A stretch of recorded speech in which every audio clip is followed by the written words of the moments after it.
be streaming some primarily beginner games today, but probably some intermediates as well. Hopefully getting everyone on stream and giving constructive feedback for all of you to enjoy and look back on. Our first match going to be Filjo versus Mayuri. That's Seth Vatista. I actually had the privilege of playing Filjo yesterday at one of our locals. Very strong Seth player as far as beginner goes. I think he's coming along really well with what he's doing. And right away, I like the way he's approaching neutral there. Backing up and setting orb, just really good layer 1. It's honestly hard for a lot of characters to call out you doing that around start. And then, yeah, just punishes the flash kick. Who unfortunately just misspaced the meaty, I think. Yeah, okay, Mayuri gets caught in blink pressure there for a second. Mostly in blink pressure, you kind of just need to sit there and block. And you can do stuff like dash block to make it harder for Seth to pin you down, but it's very difficult to challenge blink pressure due to how many options he has.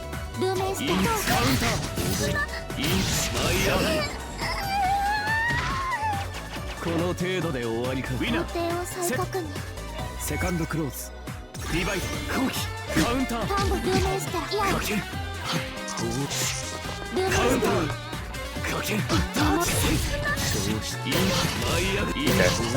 I like Mayuri's using the zone for a bit, but you have to be a bit aggressive at some point.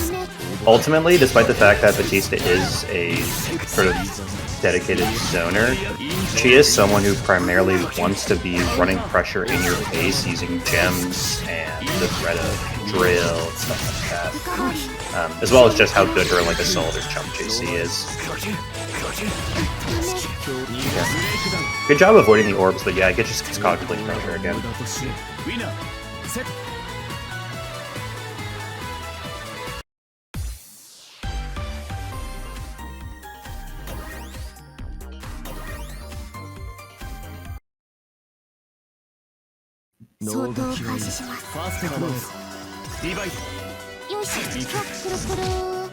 We see pretty much the same round start. This time it actually works out pretty well for Mayuri as she's able to kill the orb. Oh, that's a bit of an unfortunate situation. And looks like I think the wrong laser there. Okay, yeah. This is exactly how you need to deal with blink pressure. Just block it out. There's very little threat as long as you sort of understand, you know, which direction you need to block in. So once you've done that, it's pretty good. Look, that was like a TRM to me. That one was not. That's just a gold throw. So definitely easy thing to work on. Just get used to teching those gold throws. I tell people, even if you see the gold throw and think, oh, I was too late, I didn't react, just press it anyway. You'd be surprised how lenient the window is, and a lot of times you'll get it even when you think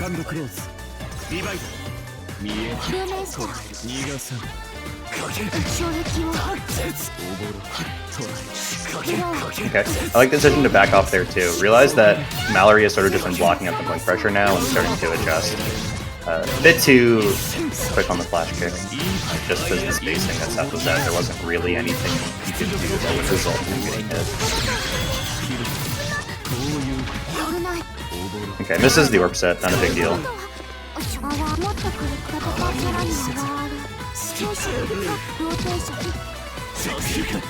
Okay, yep. Nice throw tech. That one was a tiny bit obvious. And yeah, another round going the way of Filjo. For Poison Slime there, I really want to see you sort of mix up how you're doing your pressure and just running a lot more stuff. It seems like she's very quick to just do a couple normals and then back off throughout the orbs again. But that position where you're forcing them to block, you know, doing your jump JCs, you're doing your gem pressure, which is something I haven't really seen yet. That's the kind of situation that Vatista wins, not the zoning. The zoning is sort of a means to an end to get into that spot.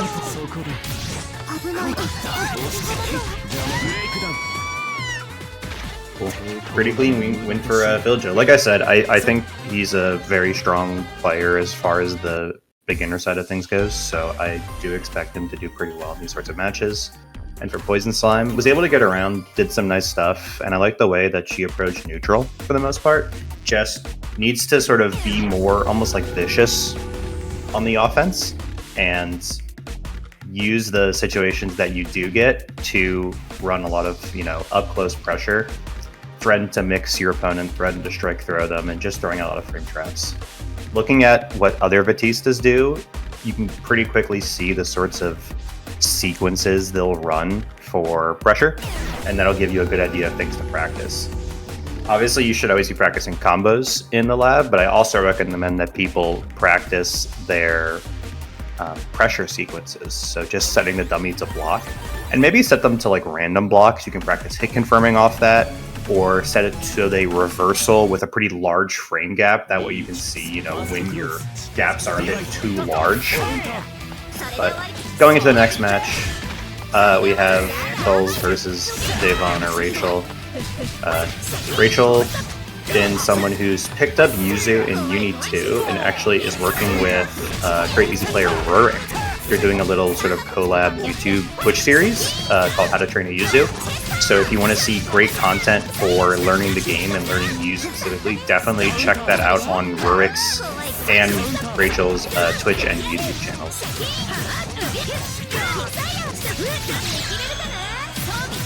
Okay, great decision just to cash out into the IW there. Maybe like a tiny bit of damage left on the table, but it really does not matter compared to sort of how effective actually getting the thing is.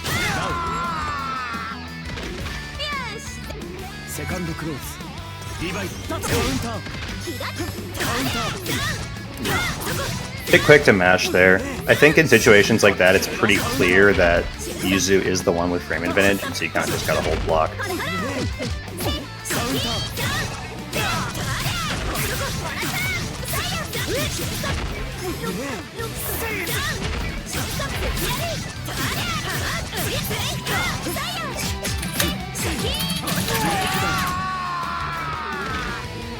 Nice, yeah, pretty confident game one from Deyvonn. For Tholz, just getting a bit too antsy, trying to like aggress in. And one thing I noticed that a lot of people playing this character is that they try to use the force function as a way to approach from long range, but it's pretty risky versus a character like Yuzu, who has a pretty decently long-ranged low option that can just punish you on reaction for it. Ooh, I think messed up the bloom there. You can do that, such that it's plus on block, but just didn't there.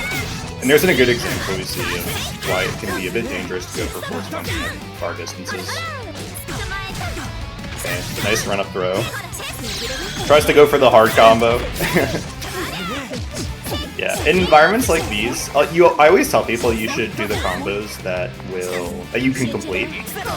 But if there's any environment where it's good to, nice point by the way, CS. If there's any environment where it's good to go for more difficult combos you maybe normally wouldn't in a match, Danisen, perfect opportunity for it.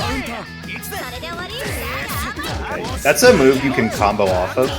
One thing I'll recommend for Tholz is that they find a set like this, or really any set, and find those sorts of hits that they get that maybe you weren't expecting to get, and in the sort of replay takeover, practice comboing off them, because it'll turn those stray hits you get for 800 damage into 3k now, and that's such a huge difference for upping your game.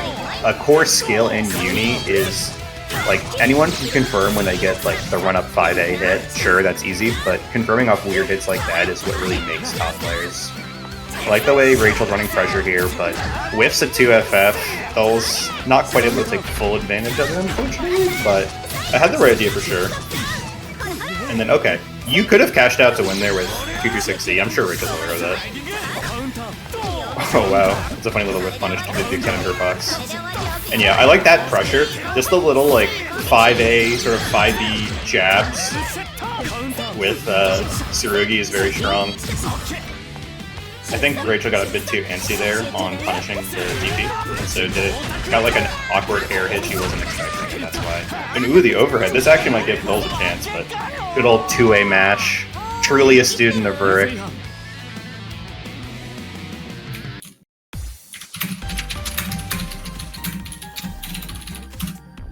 And hang on one sec, everybody. So yeah, big takeaway for Tholz is I think just practicing confirming off some of those hits that you were getting, but didn't really get a full combo off of. Rachel, I think, looked really good there. Not too much to say.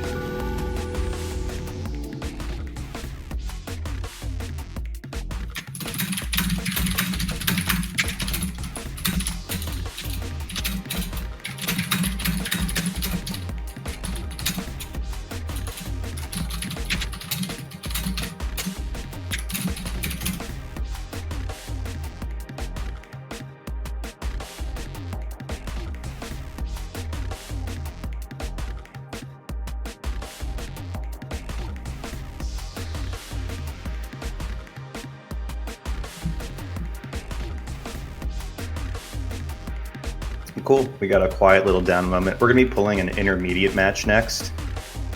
I'm just resolving an admin issue right now, so give me 1 sec.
Okay, sorry, just trying to resolve the admin issue over here, but I'll do a bit of commentary in the meantime.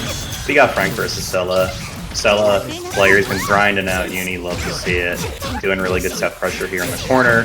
I like the way that he's mixing up his options and his timings, so doing no cancels, rebeats, ending with a warp set, etc., and then just goes for the overhead there to hit. 6-6B is a really strong round card option from Kaguya, one you have to be aware of. It hits fast, it hits at a pretty good range. I like a lot of 6-6Bs, you can kind of nullify the power by walking back round start. Unfortunate sort of situation there for Frank, where he crossed himself up into the corner, and that's just going to give Sela a lot of pressure. Okay. Could be a bit of a combo drop there, choosing not to end in the super. Gets so greedy going for the command grab. I don't think he's showing it though. And I also like that Frank did a no cancel there to try to bait the CS in a situation where couldn't be punished by Seth's accuracy.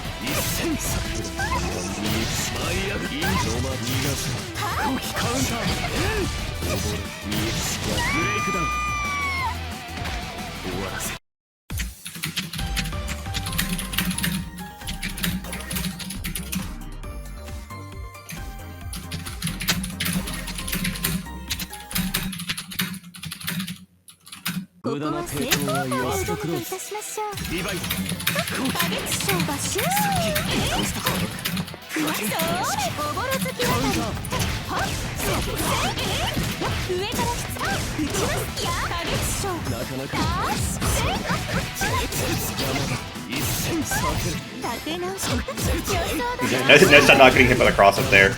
The assault ends up working out pretty well.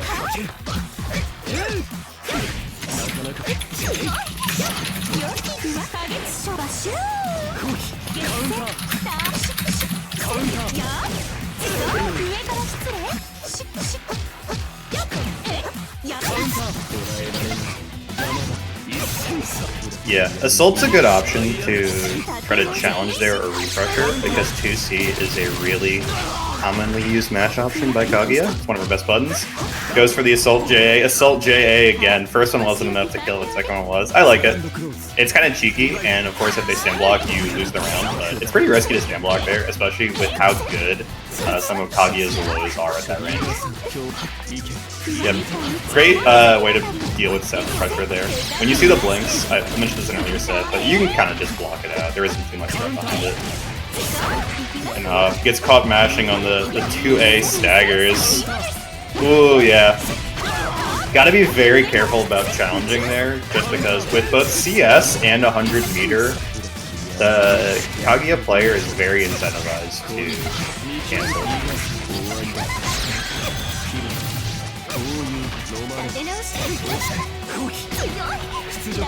Tries to go for something cheeky with a jump over.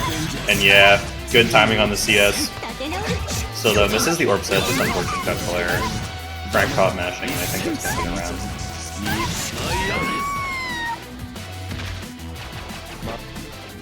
Good back and forth set so far. I think both players have been making very good decisions. Like both of them trying to get into the air and create space so they can set up their sort of neutral control tool, grenades for Kaguya and Orb for Seth respectively. Orb is going to be a bit better at that, so you do kind of have to be a bit aggressive with Kaguya. But yeah, as you can sort of expect from the intermediate league here, just very few like obvious technical mistakes and dumb things like that. And okay, yeah, just shields the overhead. Good decision making from Sela, gonna give him 2-0, but Frank with a lot of fight and a lot of really good stuff. Thank you for playing both of you on our stream. Hope I was able to be a tiny bit informative, and sorry I couldn't give the set a full attention, had to resolve some admin things with StarTG, but we're good now, back to giving things my full undivided attention, and we can commentate. I hope everyone's been having a good time so far who's entered the Danisen, and if you haven't entered the Danisen, they're just watching. Thanks for tuning in. I hope my chill Saturday morning vibes have been keeping you company. Send off in chat if you're watching, actually. Not you, Kevin, you don't count. We got some real Saturday morning smooth jazz here on the comms. Hop on PNW.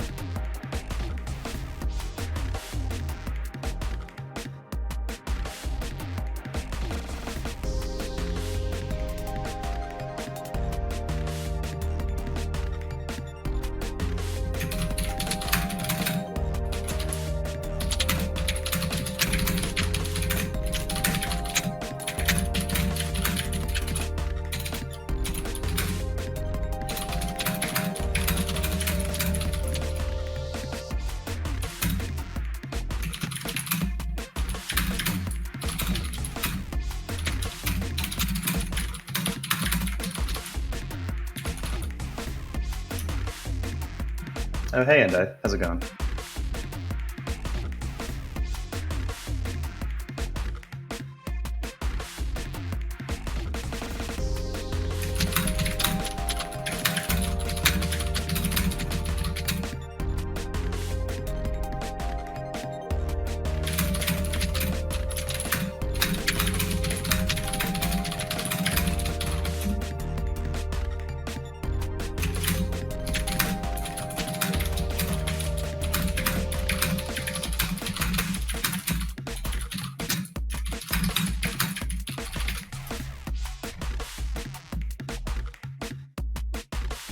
Cool. So, in the meantime, we're just looking for another match to get you on stream. Going back to the beginner side of things.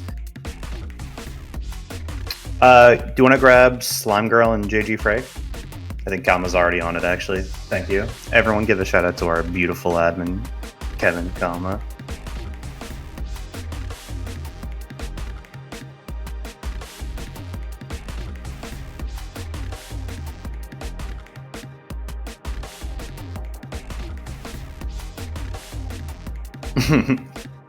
Cool. So next one we're going to have on stream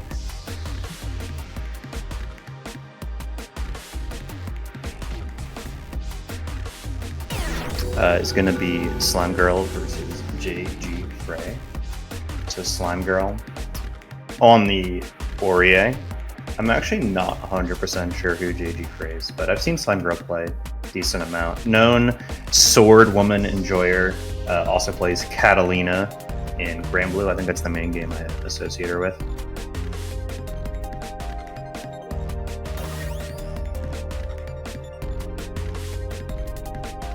And we're seeing the Tsurugi.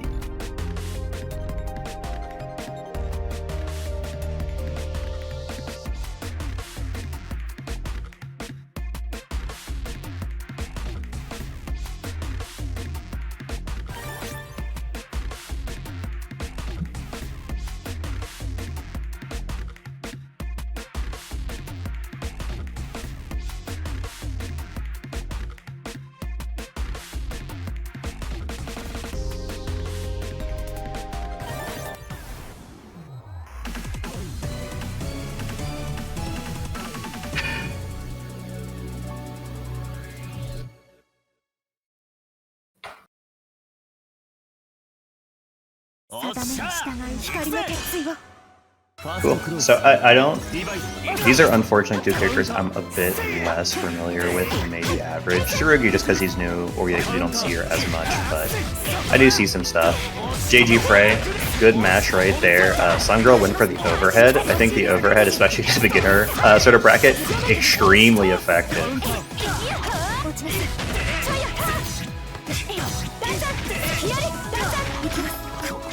I like the way that Slimegirl dealt with the pressure there. Just sort of playing defensive, winning your turn, taking shield when you think it's safe to, try to win cycle. Didn't end up winning the cycle, but escaped the pressure and is getting some hits now. So we've got a nice back and forth game so far. Yep, good wake up CS there, running a lot of stuff, and then Slimegirl doesn't react to the overhead. I didn't see a counter there, so I don't think that was like Slimegirl trying to throw bait. I think just wasn't quite ready for it. And yeah. Good recognition from Slimegirl actually to know that 236C is such a strong round start option that you have available once you 100 meter, and I like JGFrey using it early too. Okay, I had a bit of a short cut out there, but I'm pretty sure that was a shield on the assault jump in. Really good layer 1 for dealing with pressure like that. Obviously, of course, the response, if you see someone who is shielding your assault jump-ins, just do assault button that whiffs, or an empty assault, and then throw them for it, or do a low. Good way to punish people who are trying to turn the tables after your assault. And ooh, unfortunate, low shield, JGFrey. Love the way he's running pressure in the corner here, just poking with those strong Tsurugi buttons, and keeping himself at a range where most of his buttons are going to be faster than Orie's buttons. Orie is an extremely strong character when you're sort of in the A button range, but once you start to push outside that, the advantage of her like fast walk speed and good pokes becomes a bit less. So a good way to neutralize sort of the threat of the Avare from Orie. Roll, I'm guessing, was unintentional, probably an assault. A bit unfortunate. And nice throw attack. Does have to be very careful of the CS here, since Tsurugi does have multiple meterless reversals, and there we see it. I think tried to be safe by setting up the persona.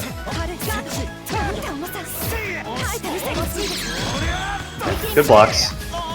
Bit of incorrect timing on the shield. It was too late, so you saw a few green shields. If you do really want to be trying to avoid green shielding unless it's for a specific purpose.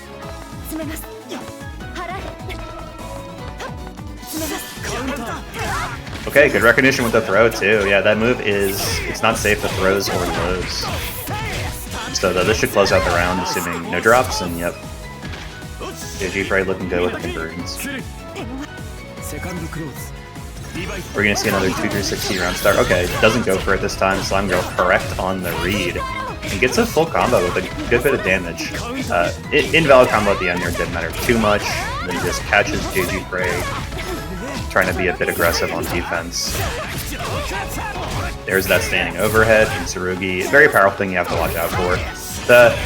nice thing about Uno is that very few characters have true ways to mix you, but you do have to be aware of all the sort of like fake mix options they can present. Okay, unfortunate whip on the DP. Not sure whether to give credit to JGFrey for that or just luck, but still, you know, CSDP a good option there. Now, because you saw the Tsurugi above you when you CS, and because there was no red flash, it means he wasn't already doing a button. So that's actually a spot where you don't need to DP, and you can just go for an anti-air. Like an anti-air there would probably work most of the time. A lot safer, wouldn't have gotten you punished. So definitely unfortunate that the DP didn't work out, but recognizing spots like that are actually spots to go for an anti-air rather than a DP will like significantly increase the damage you'll get in those sorts of scenarios. Because an anti-air there gives you a solid 3.5k, unless you're willing to spend meter, in which case it's more. But just going for a DP, even if it hits, only gives you like 1500. Definitely pretty good. And we're gonna get Nanase versus Enkidu. Enkidu is a character that pretty interesting in UNI2. Most of my experience with Enkidu is from playing and talking and watching CG, who very much played the character the way he was meant to in UNI1. He didn't have that exact move right there, 6FF, a very strong neutral option. And okay, Espard catches Uno trying to jump over the fireball. Classic thing to look out for with Nanase is that she can adjust her fireballs like that, and a lot of Nanase players know you want to jump and will naturally, or know you want to shield the fireball like that, which is a good option, and angle it high so it'll either whiff the shield or hit you jumping. Oh, that was a tricky throw. I would have gotten hit too. I really like Espard's decision there to sort of layer mix options on top of each other. You know, if it's just that one cross-up low, maybe you can block it, but going for the cross-up and then throwing is a really tricky, good thing to deal with. Still though, Una's playing this pretty well so far, has a very strong lead in this cycle, just barely misses out on Celestial, but this hit right here should get pretty decent damage. Yeah, with the super, like 3.5k, loses the corner, unfortunately. One annoying thing about Enkidu is you do have to back up a lot after your corner enters, so maybe go for a and Espard's match option barely whiffs on the assault. Okay, bit of an unfortunate drop. It seems like Uno was just hesitant to spend the meter there. I think getting the guaranteed kill with like an easy button into IW is generally how you want to approach that if you're not confident in your ability to like go for the full optimal 100 meter ender. But CS, good option in neutral there, just to like close out the round with the super.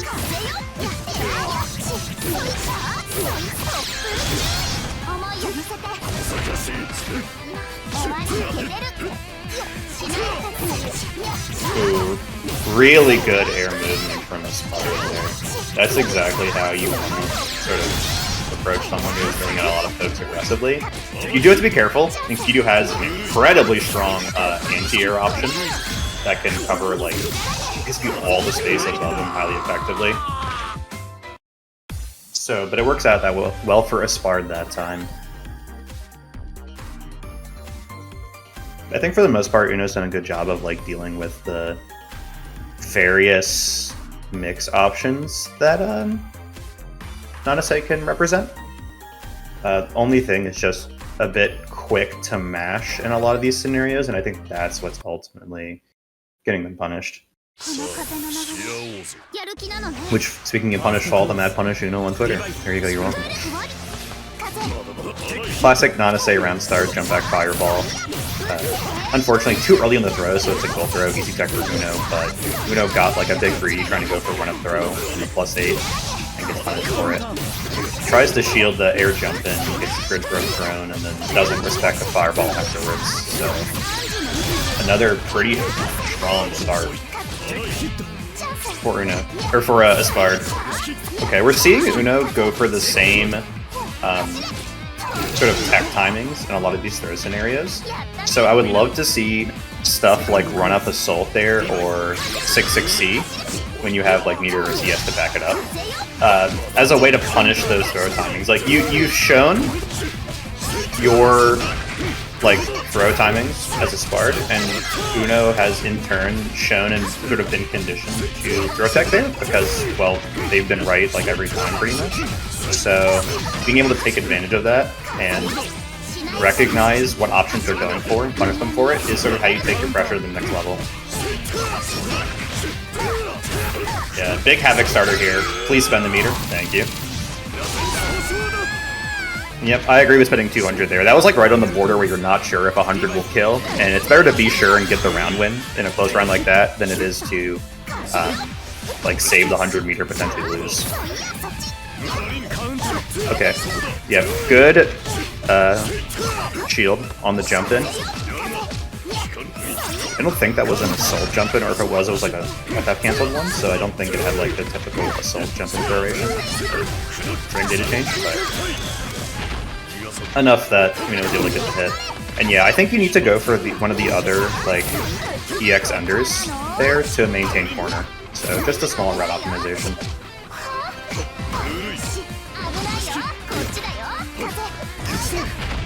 Wake up Veil off. And then wake up Mash from Espard. That's actually gonna spell his doom most likely. Yep. Ends in the IW, easy ender. 2 rounds in a row. So Espard, I think just going for a bit more throw baits would be really helpful. And a lot of the pressure because of how much Uno is teching. You do want to know like both the tech timing and the OS timing that your opponent is throwing out, what sort of OSs they're doing. And then also in defense, just be a bit slower to mash. It's very scary to mash versus Enkidu, and it's not like you're fighting a Nanase, you're fighting an Enkidu. He's has very few options to actually mix you up. TRM there, good option. And yeah, doesn't respect the CS, just parried into the corner and then caught low. Probably trying to jump out.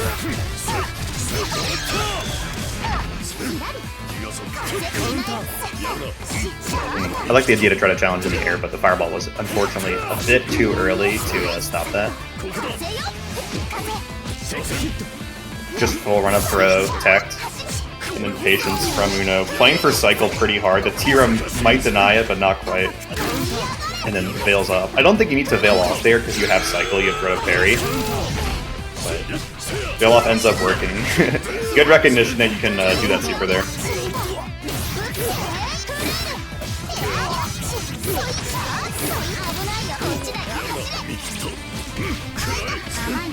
Yeah, just guesses right in the post-CS RPS. And Espard, again, like a bit too quick to mash, not respecting that this character has a lot of rekkas and a lot of sort of continued pressure, and really wants you to mash, right? Like, his whole character is designed around getting your opponent to think they can press a button and punish them for it with the Havoc mechanic. So, being patient versus Enkidu on defense will reward you very heavily. Uno gets Celestial, gets a strong lead in this cycle, but also does get hit. It just veils off there. A lot of veil off. Again, when you have the cycle and you have like CS reversal available, you really don't need to go for veil off as your option of choice. And yep, that is indeed at that range. Wakes up with the ADP. I like it a lot. You saw Uno back off for a moment, and so ADP able to be cancelled into the whatever it's called, like air sword card, even on whip. So yeah, good defensive option. That's something that a lot of players can apply to their games, is doing something like a non-invincible DP but still fast with the like hitbox, and then canceling it into an EX move to D+. That's sort of like a good Abare tool you can use. And yep, there's that run at the Salt that I was talking about earlier. Classic throw bait from Uni. It seems like so far I think both players aren't really doing like any sort of throw tech OS. Mostly just going for straight up throw techs. And I think it's grid broken with the overhead and Uno taking it 2-1. Really good adaptation to stop the really early onslaught we were seeing. You can roll punish Enkidu IW. Thank you so much for letting me know, Aria. That makes sense. I guess an option you couldn't previously do in Uniclear, but now available to you.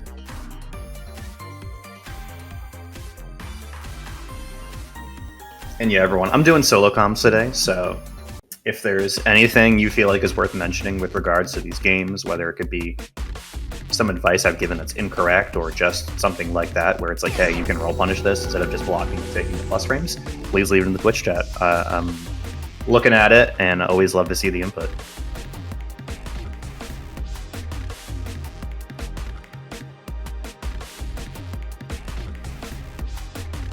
I think we're going to cut to a break for a moment. Give me a chance to grab some coffee, some water, and relax for a bit. But stick around because in just a few minutes we're going to be back with more probably beginner ladder games from the PNW UNI2 Danisen. And welcome back. Hope you all had a chance to grab some coffee, refresh yourself, and get back into the action for UNI2 PNW Danisens. You see it in the top left of your screen there. Thank you for joining and watching us. Hope you're having a good time, ready for some more Under Night action. We have Poison Slime Mayuri coming back in with the Vatista versus Nathan. Nathan, very, very strong Granblue player. Picked up Uni with UNI2, and I'm excited to see how he's cooking in the meantime.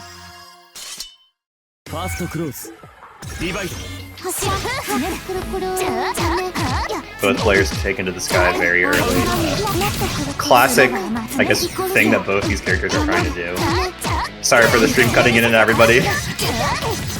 We're just chilling for this best. But yeah, this is a classic like Rushdown versus Zoner sort of matchup. Vatista does have a lot of good tools to play up close. One thing to look out for here, and what I want to see Poison Slime do on defense when you have Cycle, is threaten to CS DP. When Linne is on top of you like that, you can just CS, and then if she's pressing a button, which you see a little red flash, you get to flash kick, punish her for it, and if she's not, you get to take your turn, unless she's in like range to press a button faster than you are, which is very character dependent and spacing dependent. Nice little spacing trap. That's a sort of Linne classic, is spacing trap after like options like 5C.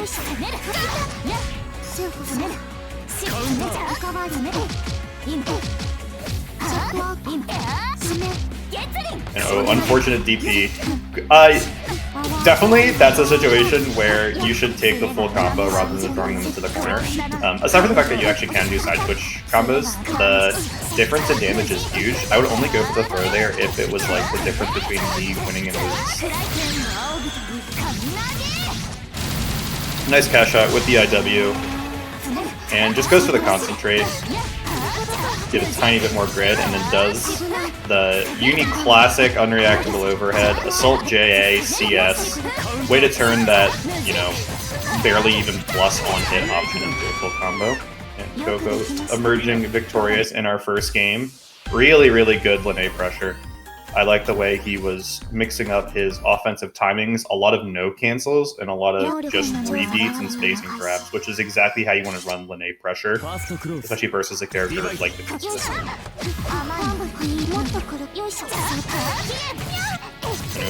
Aggressive mash on the ball there, good call out. 2C, a great option at that spacing given how fast it is.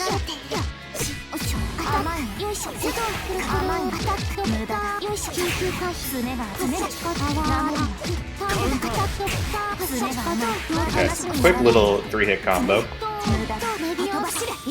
Definitely something I'm seeing from Poison Slime is just needs to work a bit more on her routes. That'll come with time though, of course. There's the CS flash kick I'm talking about. Gets the punish, actually. I wasn't 100% sure that would work, but Poison Slime knew better than I did.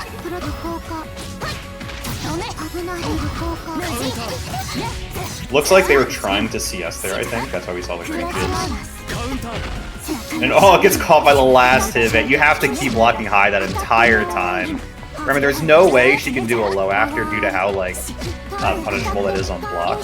So you can just wait till you see her CS and then block low. Good throw tech. Went for some EX move. Probably EX laser, if I had to guess. And gets punished for it.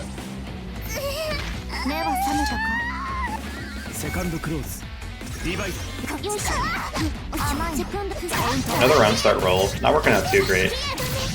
I think that's the first time I've seen Poison Slime go for the gems. Gems are really good in pressure, but you have to be pretty intentional with how you use them. They're a lot stronger like in the corner when the opponent can't just walk back.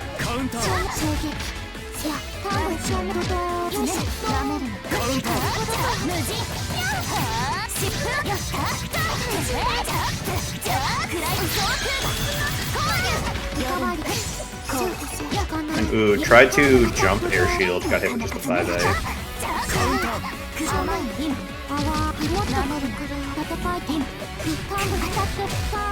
Ooh, good block back. Goes for the EX ball. Trying to go for the overhead drill. Okay. Definitely in that scenario, when you have CS, you should CS cancel after that. Otherwise, great pressure sequence there. I think Poison Slime had a lot of good ideas in neutral and on offense and defense. I think defense was good as well, actually. Main thing is just learning to convert all those hits you were getting into full combos, getting the 3k damage off each hit instead of the 800 you were getting. One of those things that comes with time, so, you know, keep it up. Looking forward to see you back. And Coco, good stuff. Loved the pressure. Defense was, like, fine. I think understood what Poison Slime was trying to represent on offense and adjusted it well accordingly, and neutral wasn't bad either. So good stuff to Coco. Glad to see you playing, learning, and growing here in Under Night in Birth. Let's do this frame. Next setup, Mayuri versus Pikachu. I think this is actually one of our intermediate sets, if I recall correctly. Feel free to correct me in chat if I'm wrong, but we're going to see Eltnum versus Phonon. We saw Mayuri play in Knowledge Check the other day. She put a great showing on there, I believe, won her set. I think actually both these players played. I think I'm right. Either way, though, we're seeing that zoning game come out. You do got to be careful fighting Eltnum, though. That Ricochet shot, very, very good tool. You can combo with it basically any distance. Okay, Pikachu respecting the CS, great decision. Also just willing to take the throw there. I don't hate it at all. That time does not respect the CS and eats a full cutting sync combo for it. That's why you gotta respect the CS, especially since Mayuri showed that she was willing to CS like right away when she woke up. That's one of those things where it's like you just gotta respect it. And yep, this is a perfect example of the power of cycle control from Mayuri. Making such good use of it, and like every single time she CS'd, she got a reversal punch, which is exactly how you need to be using it. So the adjustments you need to make as the Phonon player here, the first one is just being willing to play for a cycle more. Phonon has incredible pressure, but is very liable to give away grid for it, and we're seeing Mayuri take full advantage of that. Good understanding of the matchup and just getting the free shield when she can. And ooh, doesn't react to the overhead. That was a green shield, so you actually can switch your block there, but just not fast enough on the reaction. Eats a full combo for it. And yep, that move is unfortunately not one you can mash on there.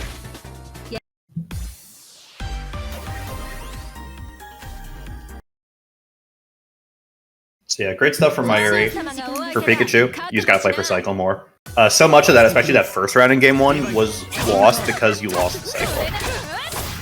Nice, we're gonna see the full conversion here into the Funnily enough, that's actually one of the hardest parts of the Phonon routing there, is getting the delay cancel into that 214A, the correct timing, but Pikachu does do it. Okay, challenge is there.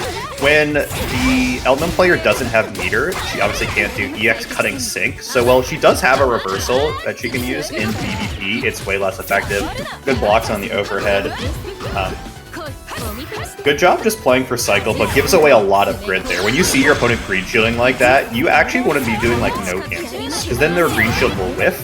They'll lose cycle, and you'll have an opportunity to run up and run more pressure on them.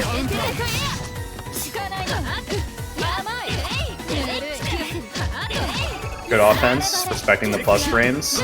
expecting the plus frames, and then just waits. But see, right there, it's like, the second you started your pressure, Mayuri was immediately going for a ton of green shields, and that just gave away, like, almost 6 full blocks of grid, and lost the cycle for you, when you had the cycle lead in a pretty, like, notable way. So that's one of those things that's very tough to deal with, because just running like basic uni block strings is not something you can do automatically with no practice. So having to think about cycle as well during that, very, very difficult. But going for more throws and throw baits is how you punish players who are getting very greedy. And a lot of those times, like if you had just done a no cancel and then run up, you would have gotten a grid break throw on the green shield. So yeah, you need to mix in throws, you need to mix in like mix options, overheads, delayed lows, etc. and a lot of no cancels to force your opponent to think twice about how they're shielding.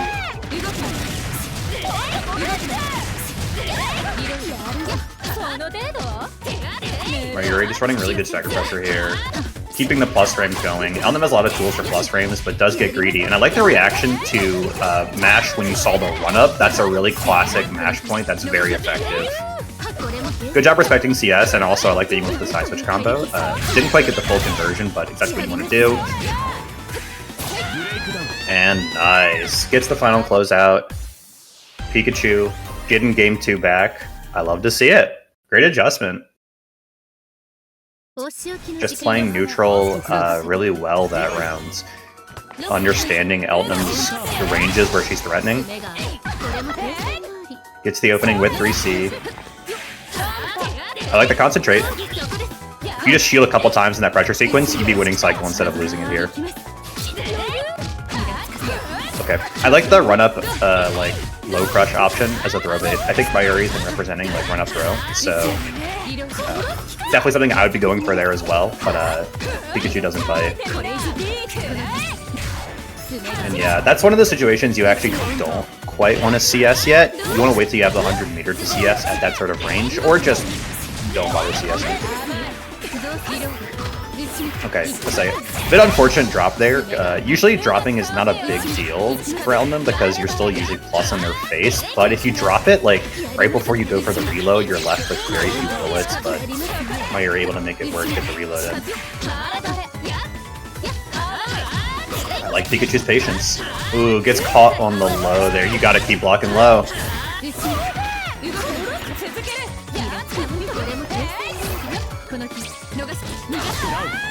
And yeah, Mayuri immediately using the CS. I think one thing you want to represent as the Phonon player round start is BDP. BDP is a phenomenally strong round start option, and when you have 100 meter, it allows you to get... Well, you actually can convert meterless now, but it allows you to maintain plus frames afterwards if they block it.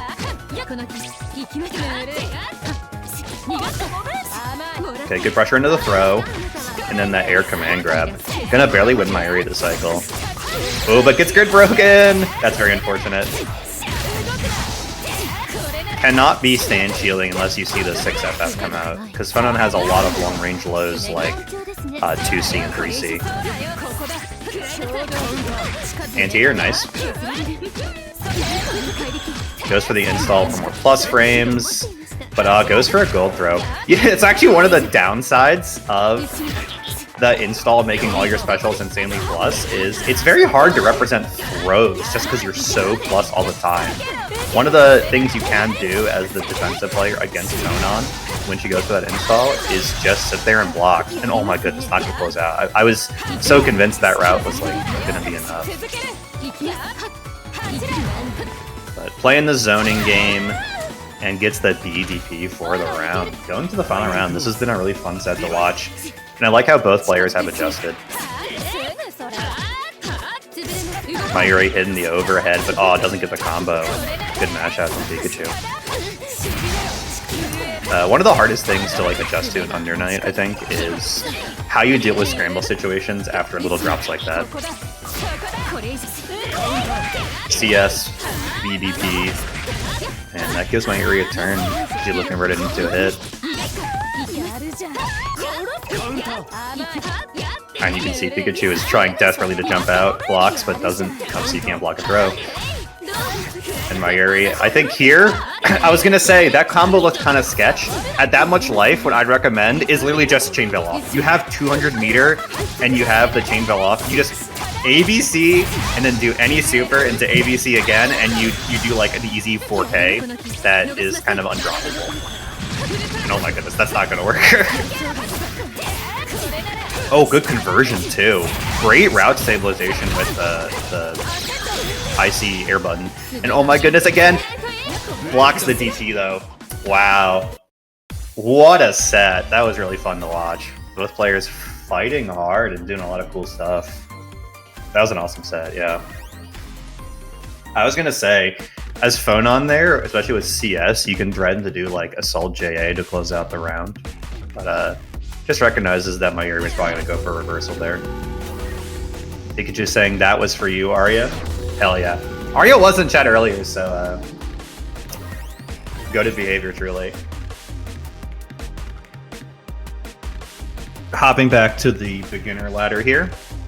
We got Curret versus Quetta. Quetta, Grand Blue player primarily, but dipping their toes in Under Night with Mika.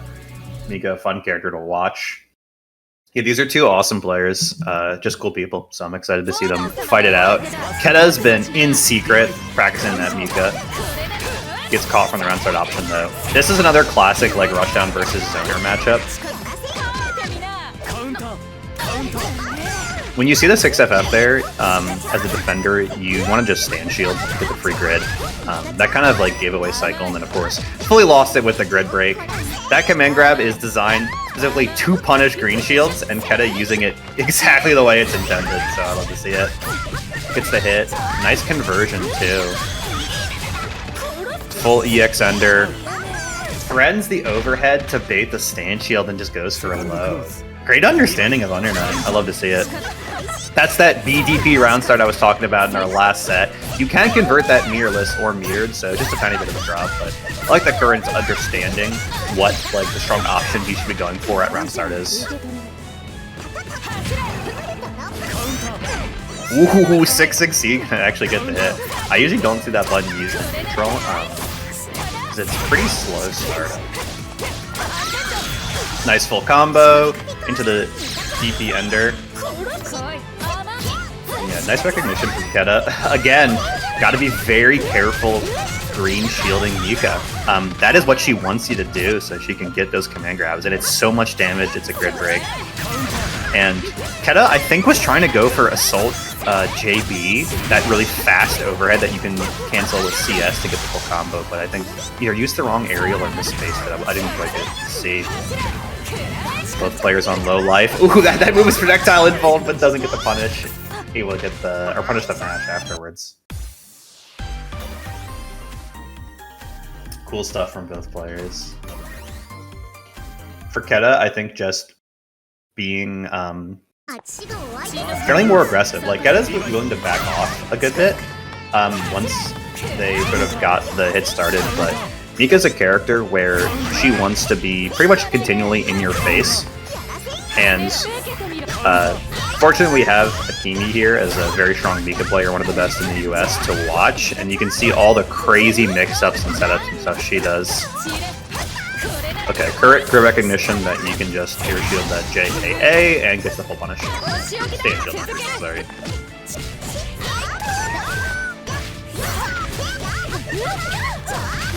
Quetta, full combo, love to see it, IW. Correct way to spend the meter there, I believe. It's so much damage coming out of Mika, and in such an optimal way.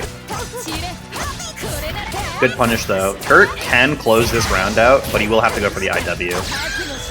And we see it, perfect.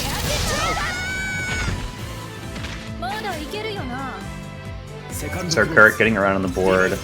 Good defensive options, understanding when to shield and when to challenge.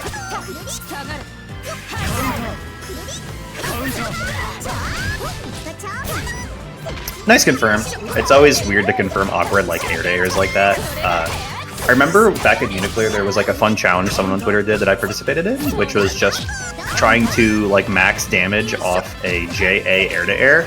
And stuff like that is so good for practicing Under Night, learning how to convert the hits that you won't typically practice in training mode, but will find yourself getting in matches. Quetta gonna be one hit away from evening up. Has CS and just another empty low. Curret has had a lot of mileage off of shielding the jump-ins, but you have to be extremely careful, especially when they aren't assaulting but just jumping at you, because they can go for empty lows so quickly. And we've seen that twice now from Quetta.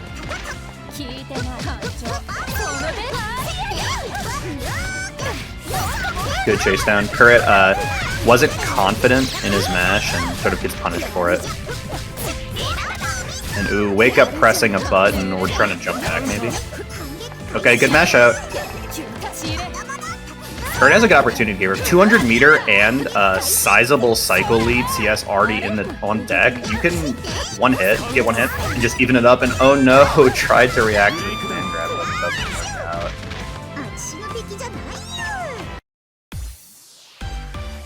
Quetta, great showing. Curret had some really good ideas, but Quetta was sort of already going to layer 2 with a lot of stuff. We saw the empty lows with the pressure sequences. And so clutches it out in the end when it matters. And ooh, we got a match. Kuon theme banger or mid? I like Kuon's theme. It's not my favorite of the new themes. That's gonna be Kaguya's, but it's a good theme. Okay, we got Mayuri versus what I assume is Sela, like hashtag fuck Ebola. That's Sela, right? Yeah, it's Sela. I know these esoteric tags when I see them. Also, unnamed wolf creature as the name, yeah. Definitely Sela. Ooh, Mayuri gets caught slipping with that orb.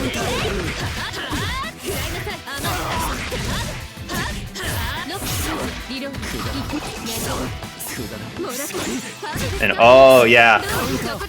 Punishing the stand shield early in the set with the command grab.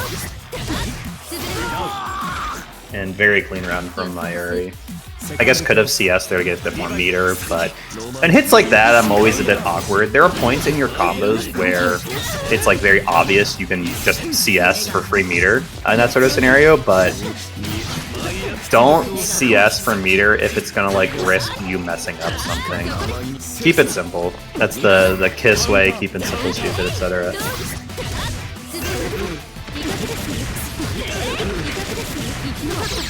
Full combo, A, reload. And Sela trying to go for a jump JA. That's a really good defensive option that Seth does have available. I think Mayuri had the right idea with the CS, but just messed up the cutting sync input. And Sela, huge combo grinder. I'm confident he'll be able to close it out. Does with the IW. Again, I gotta mention it there. If you had CS before the IW, you'd have like 80 meter going into this round. But minor things.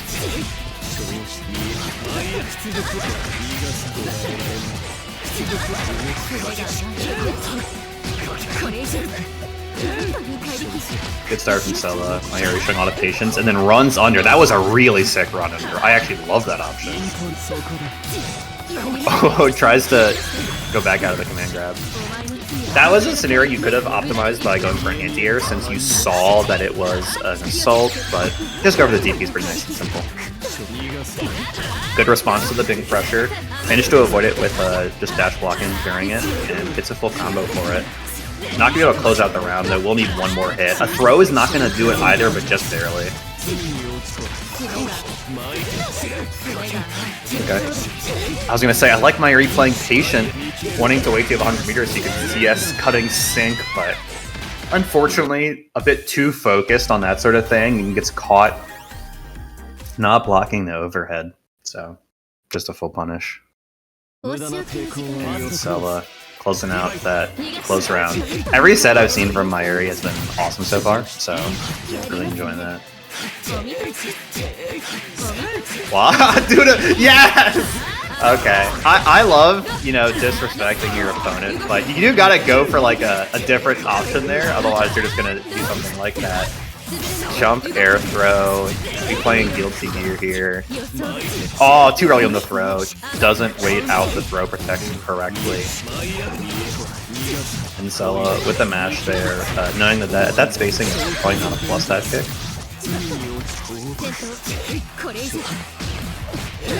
Tries to go for some cheeky cross-up, but in the classic Uni fashion, they block the mix and then get hit by the frame trap. And pretty easy round closeout. Hey, what's up, Graffiti Bandit? Hope you're having a good day. We're just getting some awesome Undernight in. That dive kick, phenomenal response. These two players are both following him, so that they've fought like a good bit, and knows that Sela likes to go for that 660 round start, especially give Mika to back it up. And dive kick to punish that. Mayuri, good shields there, getting cycle, full Celestial in fact, and very patient on defense as well. Gotta be careful. Okay, yeah. I was scared of the orb there, but it ended up working out. One thing to note is that when you're going for those green shields on defense, they do cost 10 meter each time, and so when you're right around the border of 100 meter and you have CS, you want to be careful that you can still represent a CS EX reversal.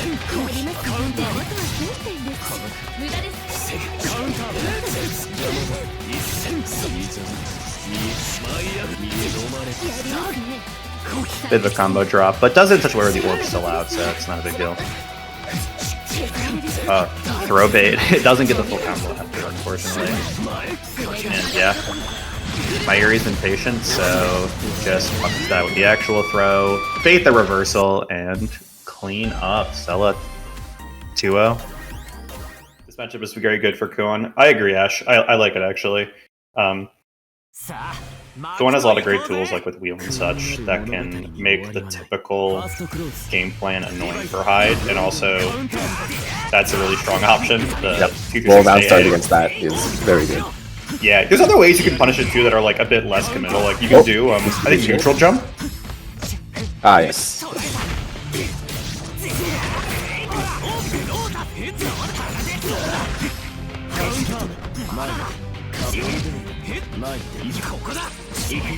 Ooh, no reverse. Oh, misses the degree, yeah, unfortunate.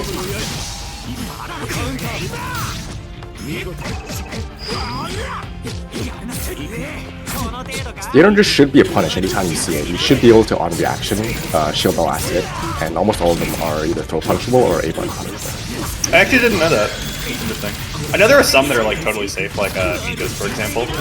Yeah, some of them the spacing isn't quite right, but a lot of them you get placed close enough.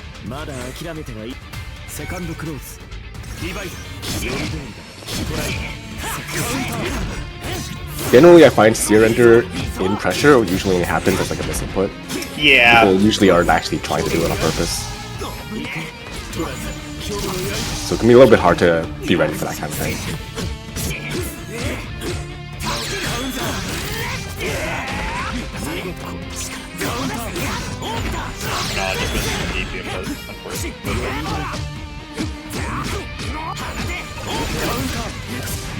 One thing I would like to see more of out of Breakstraw is 2FF. That move is so strong in pressure, and something that, like, I think it's, to me at least, the way I'm seeing Breakstraw approach pressure is very much reminiscent of, like, clear Hyde over UNI2 Hyde.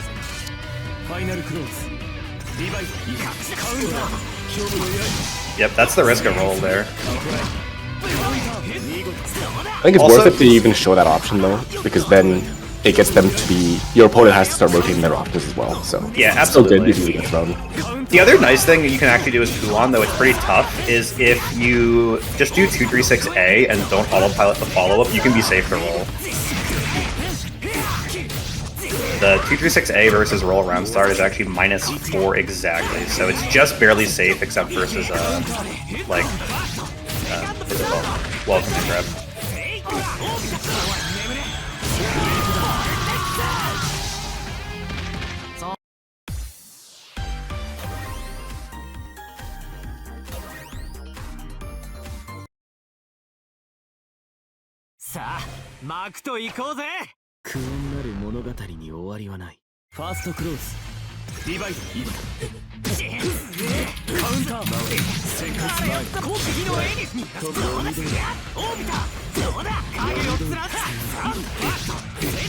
Yep, those are those plus turn specials that Ash was talking about in chat. High 2-2 very good, high 2FF very good, just maintaining pressure. But in general, it's just a character that can do very long, very safe pressure, that's still pretty threatening. Yeah, exactly. That's like his biggest Very strength. much like he's very much like a glitch dispenser, but it's very hard to challenge him once he has it in the corner. Yep.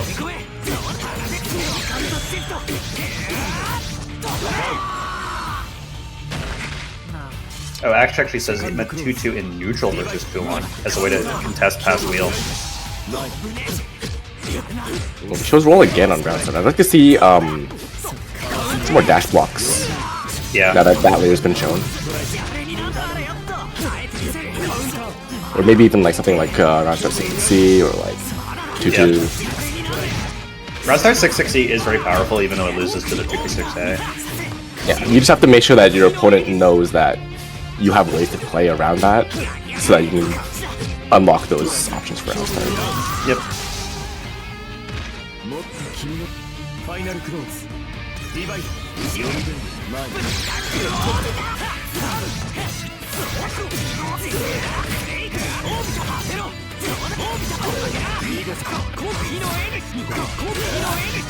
Oh, nice 6-speed there.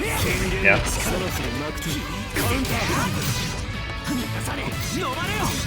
Ooh, baits the throw.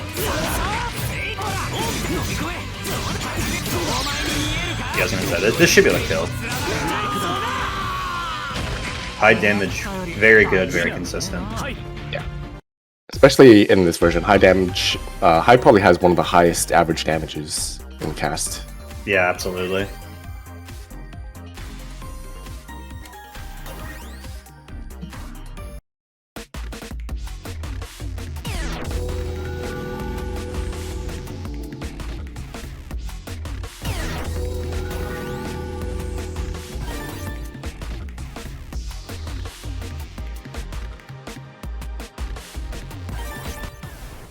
Next we have a beginner match, looks like. Yep, Philjo versus Slimegirl. We've seen both these players on stream earlier, actually. Philjo, I think, is one of the strongest players we have in the beginner ladder still, as someone who's been working hard to move up to intermediate and has some really tricky Seth options, actually. I'm curious what mixed options we'll see come out.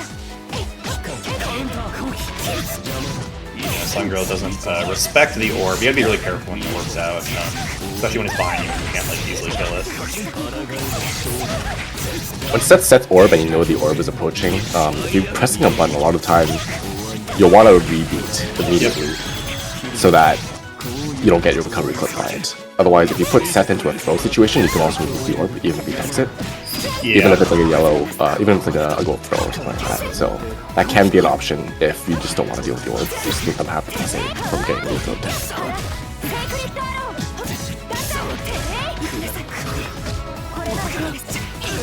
Also, the corner gets clipped by 6B though. No combo. That's unfortunate. And A-Dive clips the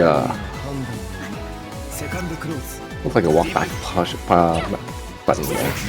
Yeah.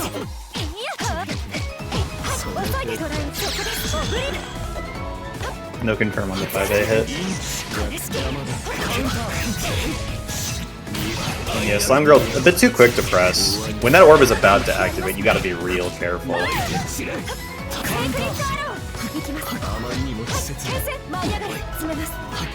One of the main things about playing against Seth is that you need to understand the timing at which his orb locks in, because the orb will lock in your current position a certain amount of time after it's been placed, and then it'll fire towards that direction. So when Seth is setting orb, you can time your movement so that you can safely redirect the orb away from you. Yeah, that's another classic approach to dealing with it, like jumping or assaulting at the last second or right before it fires to throw off the orb's trajectory.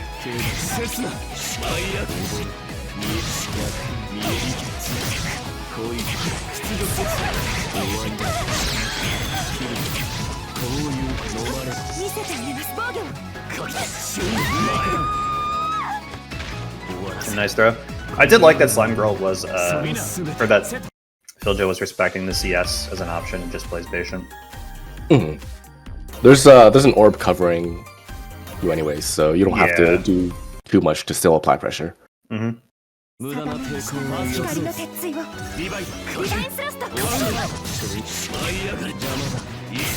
Big greedy pressing after the thrust on block. At that distance, it's just minus, and Seth has buttons fast enough to contest you.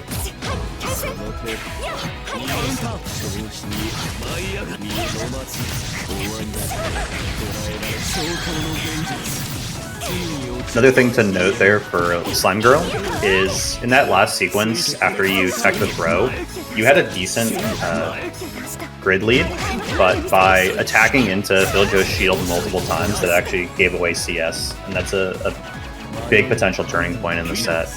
So be really mindful of that when you're getting at like 10 o'clock or 11 o'clock on the cycle.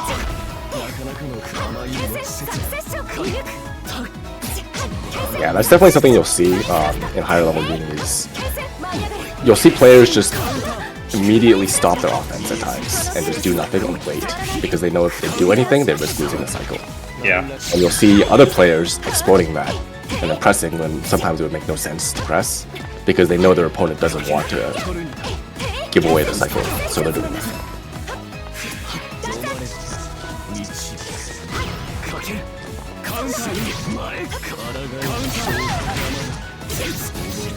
That new 6-6 FF option is kind of weird, but you actually need to block it like high same side.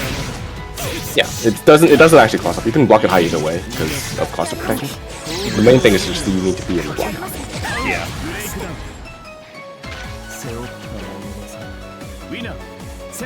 If you're ready for it, you can actually walk towards Seth as he's doing it, and you'll walk out. You'll walk out of the second and third hits.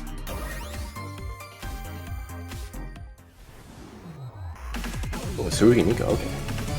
This is a pretty rare matchup, I think.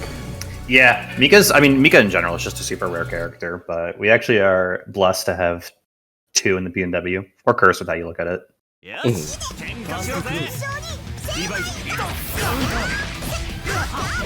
Or charged AC. Very nice round start to cover the round start 6-6B Tsurugi.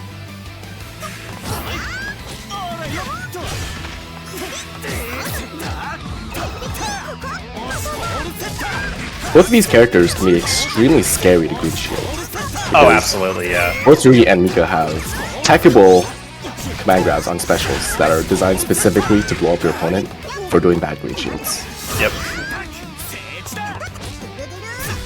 So I'd really like to see both of these players being mindful of their opponent's Green Shield habits and trying to grab those when they see them. Yep. And there kind of gets opened up with standing overhead. Just one of those things you got to be aware of that he has access to. Once you're like aware of it and thinking of it, you're usually not going to get hit by it. But if it's not on your mental stack, something that can catch you for sure. Tsurugi overhead is actually like surprisingly hard to block in the sense that it looks very similar to a lot of his other moves in the same way like Orie 6B does. I agree, yeah. I always find myself getting caught by that.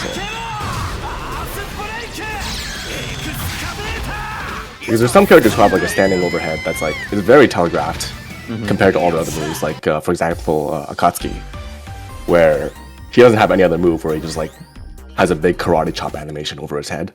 Yeah, or like Hyde, where it's only like charged FF that can standing overhead you.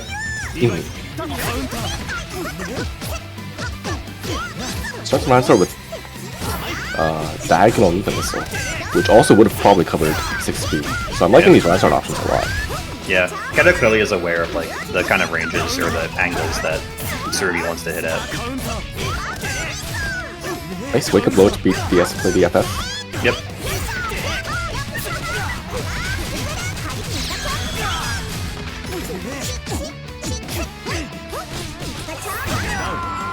I knew that looked like a TRM. No, it wasn't. Just raw gold throw. Yeah, just a little bit slow on attack there. Good challenge on 2-1-4. FF catches the anti-air.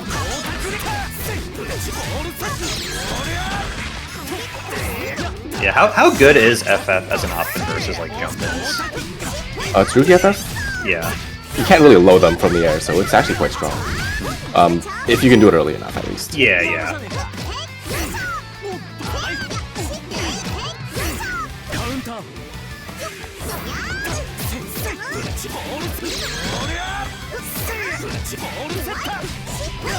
And yeah, that's punishable. You gotta spend 100 to keep it safe. Tsurugi actually does have very strong muted ways to end his pressure safely, because I believe 236C is +8 or +9 on block. Yeah, 236C is such a strong option, both like in neutral and just as a way to continue pressure.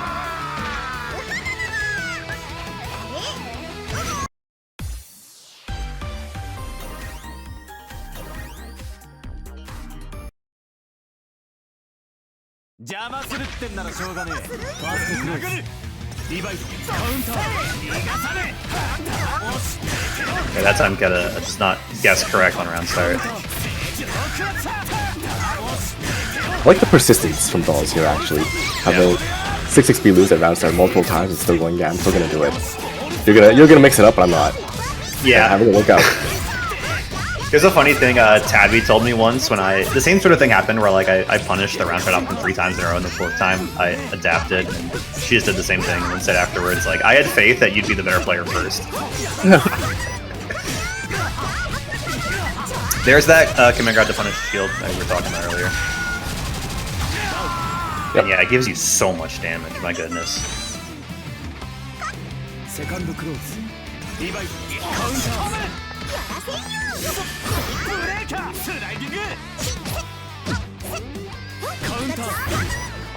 Mika using her 2-4 series for grabbing green shields and TRMs has actually been a big part of the reason why Japan rated her so highly in clear. That makes a lot of sense, yeah. A lot of the Mika players are really good at just being able to always grab you when you're green shielding or right after you input in noise. And it leads to so much damage.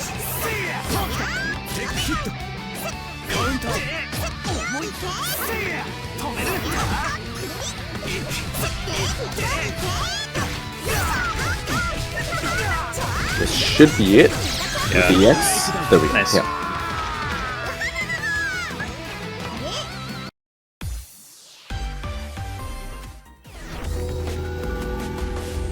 Okay, match on stream. We have Ellusiv playing Yuzu. I actually don't know who her opponent is yet. Poisonslime. Cool.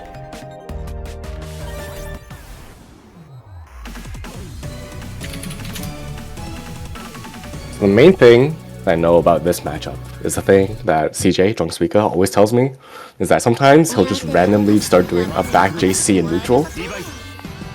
Just trying to catch like teleports? To catch teleport, yes. Yeah. And it works almost all the time. Yeah, I mean, jump back was actually like my go-to response in the previous version of Uni versus a lot of like easy teleport pressure, because you could just kind of react to the teleport and jump back. Unfortunately, can't do it anymore thanks to the power of 2FF. Yeah. And yeah, that's a situation you don't want to challenge there. That Lotus is actually plus.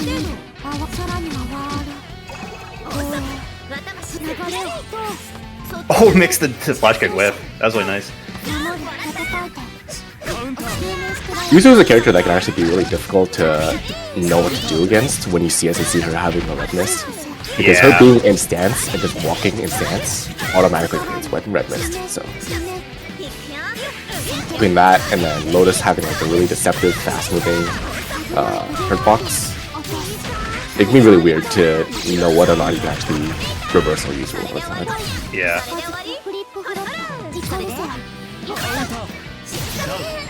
Nice T26A to catch the anti-air. Yeah. Good recognition of the spacing. Oh wow, that barely caught the drill.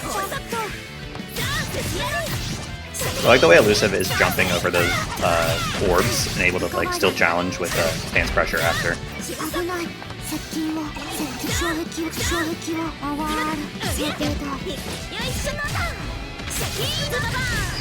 I think like despite being ostensibly a zoner, Vatista is definitely the one who kind of needs to get aggressive in neutral in this matchup.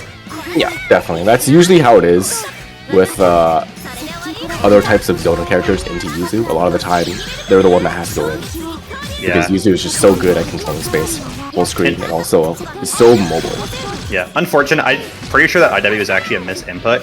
One thing that's kind of annoying is if you are going for a D hold, doing like 236 like C and then pressing D to D hold. If you do it too fast, we'll give you IW if you have 200 meter.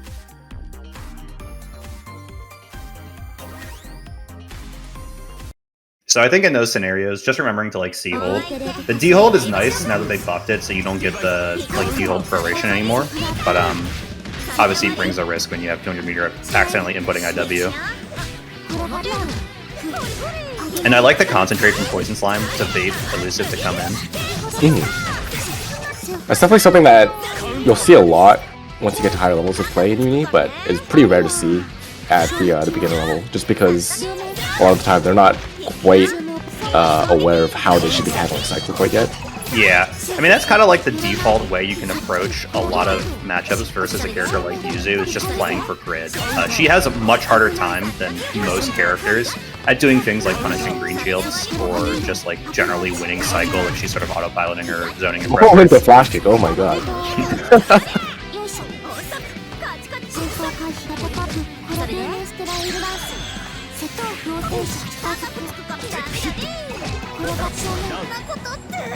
Good throw tech. I'm really surprised that Poison Slime mashed there, but able to work out. It was a C-Orb covering, so... Doesn't the throw tech kill C-Orb? Or am I mistaken? I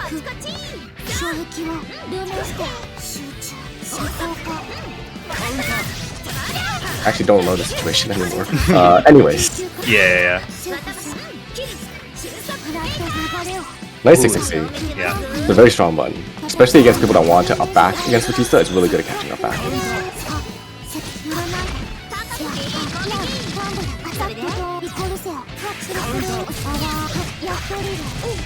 Nice assault JC too, to go over the 3-6 speed. Yeah, you gotta be aware when you're like trying to match out of pressure in those scenarios that Vatista is heavily incentivized to take to the air with options like assault. Given how good like JC is, especially now that it's an overhead.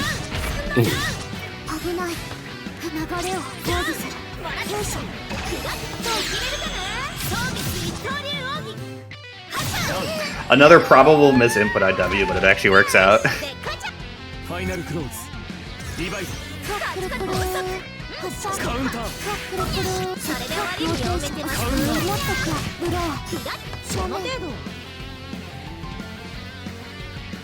Oh.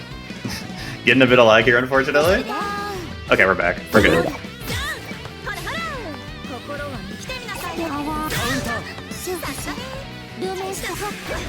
One thing that I think will help a lot of beginner players is just understanding what sequence of buttons your character needs to press to pick up random scramble hits. Like, for example, for Vatista in these situations where Poison Slime is getting a hit but unable to pick up, Vatista 5A into some of the stuff is generally how it goes. For a Phonon example, one that I'm a bit more familiar with, anytime you get a weird scramble hit in the air, 5A, JB, J2, charge J2B will almost always pick up.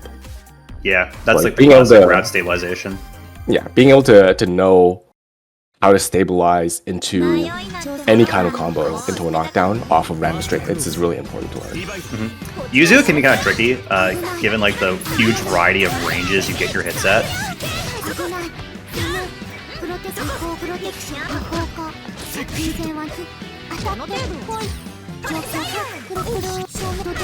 Yeah, gotta be careful jumping back versus how much ground moves like 660 and Assault JC cover.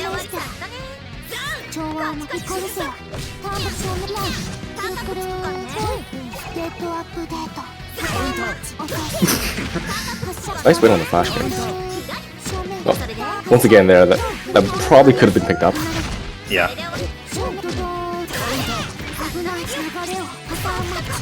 So, good CS spot to close it out. Yeah, that's one of the things. I was mentioning this very early in the stream, but like the classic thing that I think separates a lot of beginners from intermediate players is their ability to convert the weird hits you so often get in Uni into full combos. It doesn't even have to be an optimal combo. The main thing is that you get some damage and a knockdown so you can keep your momentum off the weird hit that you get in the scramble.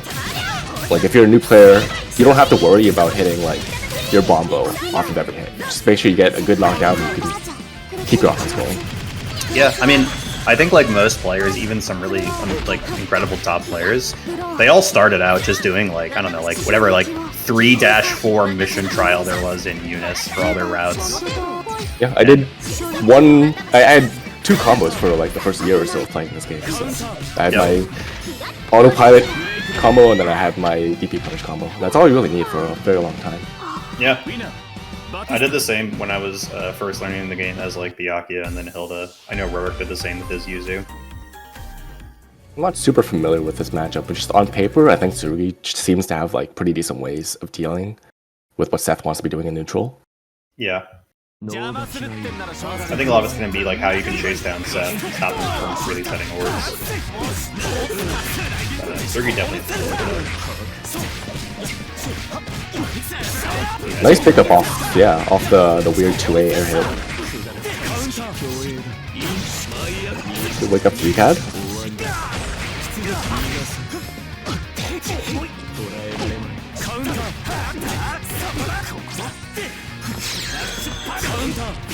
We tried to stabilize their out with CS, unfortunate, but it kind of played out like that, and then 2-3-6C barely hit.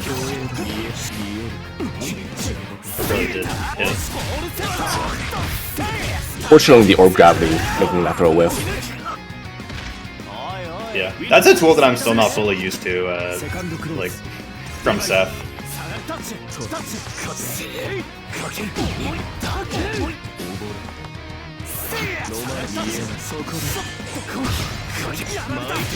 Yeah, then we can see the Tsurugi FF just letting him not have to worry about Seth orb at all. Yeah.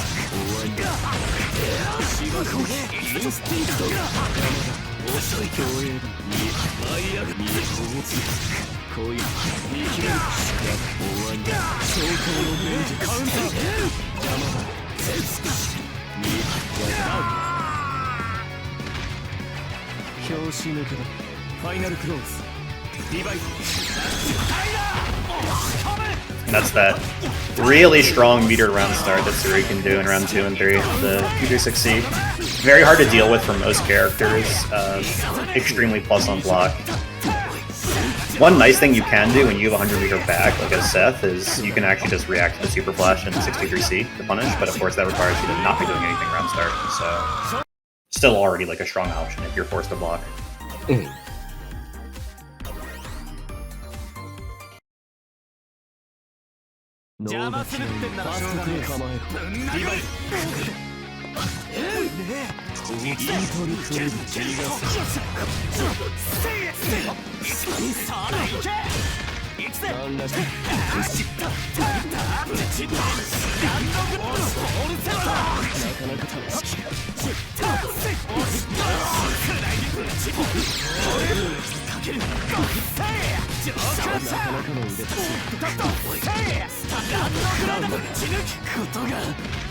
Wow, strong relentless pressure from JGFrey. That was a really clean round.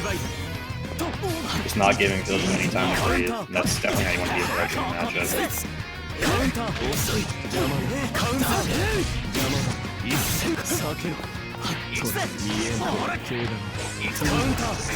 Ooh, didn't respect me enough. Yeah, unfortunately, didn't clear the orb with the button pressed earlier. Yeah, that was definitely the intention of it.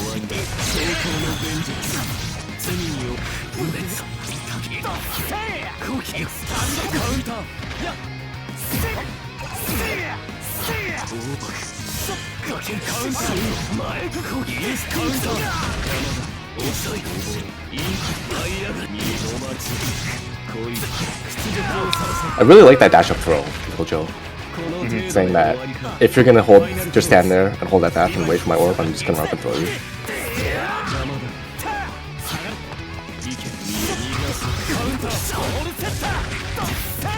Yeah, that's the blink pressure is pretty risky to do versus the FF there. Just online.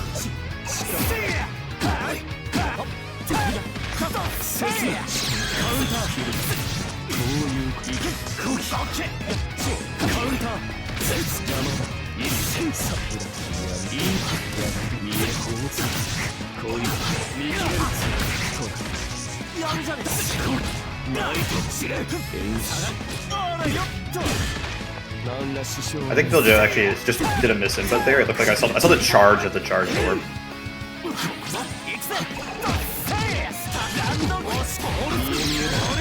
Yep, super to keep plus frames, but doesn't respect the CS reversal enough. Yeah, another good run up throw. And aw, mail off baited. Yeah.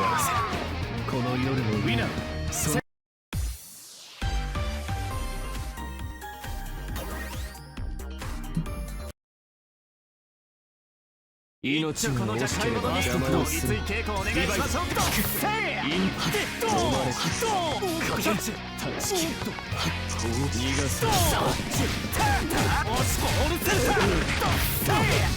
The throwers usually aren't represented as often as they normally would be in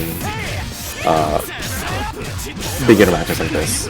But I think one of the strongest things about Tsurugi as a character is that he can do run up, TK, charge J236B, which is an armored throw crush that beats almost everything if you're not anti-airing it fast enough. And then even on shield, it's only -8, and you can still cancel it into J236C. B+. So it's a very strong strike throw option for this character. Something I'd like to see 3 players using a lot more. Yeah, I tell a lot of people, like, especially when I'm fighting beginners, I notice, like, they'll just not throw that much, and I'm like, you should just throw me more. You gotta, versus players who are willing to block it out, you gotta give them a reason not to. It depends on the skill level of their opponent. True, yeah. Beginners against beginners, a lot of times, both of them are just gonna be pressing into each other. Exactly. I mean, there's a good reason why you're like, they don't throw as much, right? It's because if their opponent is quick to mash, there's no reason to take that risk.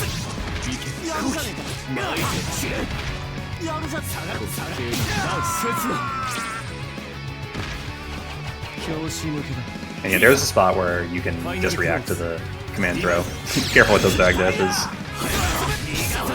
That one was pretty tricky, actually. It was the double neutral jump into B dive is definitely a little bit unorthodox, but it seemed to work out. Yeah.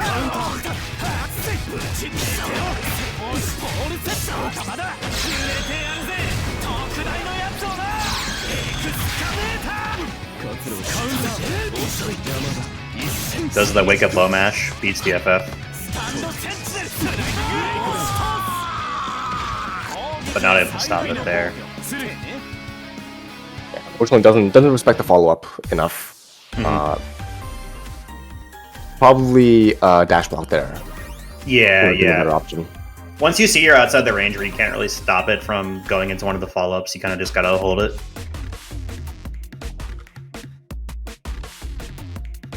Cool though. That was actually all the matches we had for today on stream. We've hit noon, so we're gonna be closing up ladder in just a moment, but thanks for joining me, Arya. Yeah, it was a lot of fun. Yeah, and before we hop off, I am going to quick plug Knowledge Check. So if you're watching this and want a chance to compete on stream yourself outside of the context of the Danisen, we have Knowledge Check. Just posted the signups in the chat. That is correct. It's probably going to be PC only, unless we can get 2 PS4 players to sign up. But for the most part, we've been doing PC only. But thanks everyone for competing. Thanks everyone for watching stream. Thank you, Kevin, for running it. And, you know, it's been fun.